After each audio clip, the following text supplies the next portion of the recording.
scusa, posso...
Un piccolo, minuscolo seme come questo conserva la forza per trasformarsi in un maestoso albero fino a farsi foresta.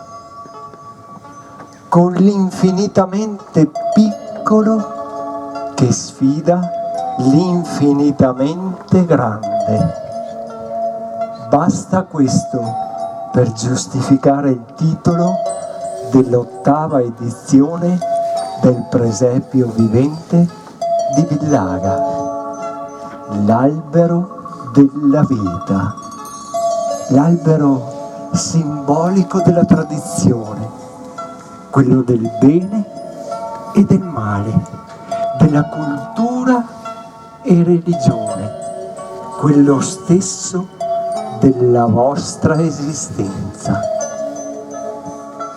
Non vedrete il classico presepio del Natale pattinato, eppure una sacra rappresentazione ingessata dalla tradizione. Chi ora qui sta donando il suo tempo e impegno a un altro nobile scopo. Per questo vi chiediamo di abbandonarvi al racconto, dimenticandovi del cellulare e i vostri affari, scrollandovi dagli impegni e regali, lasciando che questo piccolo seme germogli in voi, credenti e non, sentendo le sue radici spingersi fin nel vostro profondo, coi rami che si intrecciano coi vostri pensieri e i suoi frutti diventare le vostre azioni.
Sono la madre di un figlio nato tra le macerie, in una delle tante guerre di questo straziato mondo.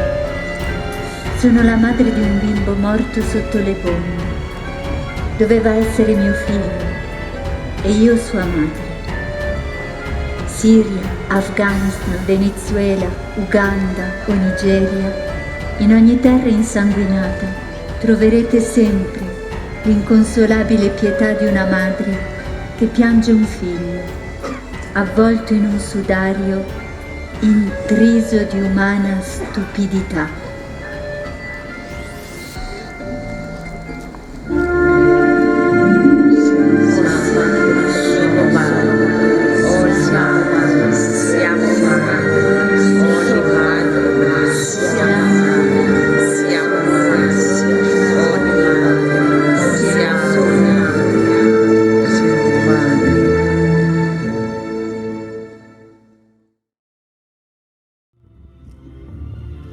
Sono figlio della grande casa di Davide, di quella stirpe regale che ha ricevuto il sigillo dall'Altissimo. Ma il tempo non mi ha offerto gloria, neppure il nome mio appare tra gli eletti. Ho conosciuto l'umiltà di un mestiere, è una storia diversa diventare padre di un figlio speciale. Io, figlia d'ogni madre, sono donna di uno sperduto villaggio della Galilea. La mia doveva essere la vita di una semplice ragazza qualunque, ma la luce m'ha sfiorata e s'è incarnata in me. Sono stata accarezzata dalla grazia, travolta fino al profondo. A quel punto tutto è cambiato. La mia vita, la mia storia, il mio nome, madre d'ogni madre. Madre del divino che si è fatto carne con la carne.